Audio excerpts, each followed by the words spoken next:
December 21 புனித பேதுரு கனிசியுஸ். Holland நாட்டில் நிஜ்மெகன் பகுதியில் வாழ்ந்த ஜேக்கப் கனிஸ் எஜிடிலா வான் ஹௌவேனிக்கன் பெற்றோருக்கு கிபி 1521 ஆண்டு மே 8ஆம் நாள் பிறந்தார் பேதுரு கனிசியுஸ். ஜெர்மன் நாட்டின் கொலோன் பல்கலைக்கழகத்தில் சட்டம் பயின்ற இவர் இயேசு சபையின் அருட்குரு பேதுரு ஃபேபரை சந்தித்து ஆன்மீக தெளிவு பெற்றார். ஹாலந்து மண்ணின் முதல் நபராக இயேசு சபையில் சேர்ந்த கனிசியுஸ் கிபி 1546 ஆண்டு குருவாக அருட்பொழிவு பெற்றார்.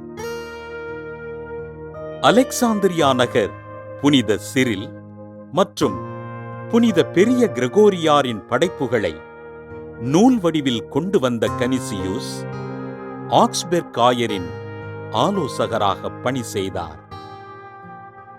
இயேசு சபையின் தலைவரான லொயோலா இஞ்ஞாசியார் கேட்டுக்கொண்டதன் பேரில் மெசினா பகுதியில் இருந்த இயேசு சபை கல்லூரியில் சில காலம் பேராசிரியராக பணி செய்த கனிசியுஸ் ஜெர்மனி சென்று இறைப்பணிகளைச் செய்தார்.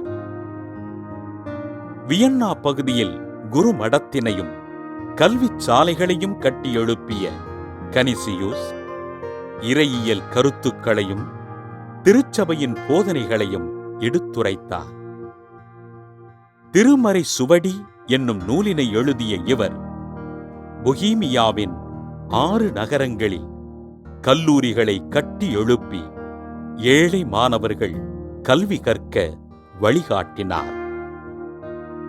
மறையுறையில் சிறந்து விளங்கி திருத்தந்தை, ஆயர்கள், குருக்கள், பேரரசர்கள் மற்றும் பொதுமக்களுக்கு தன் கடிதத்தின் வாயிலாக ஆறுதலையும் ஆலோசனைகளையும் வழங்கிய அருட்தந்தை பேதுரு கனிசியுஸ் கிபி 1597 ஆண்டு டிசம்பர் 21 நாள் விண்ணகமடைந்தார்.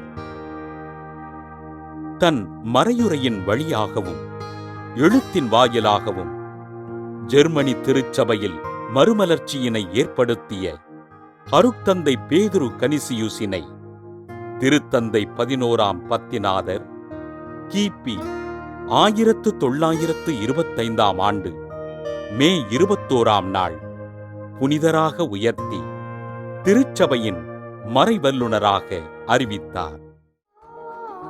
கத்தோலிக்க அச்சகங்களின் பாதுகாவலராக விளங்கும் புனித பேதுரு கனிசியுஸ் திருவிழாவினை கொண்டாடுகின்ற நாம் அச்சகங்களில் பணி செய்வோருக்காகவும் அவர்களின் குடும்பங்களுக்காகவும் ஆண்டவரிடம் ஜெபிப்போம்.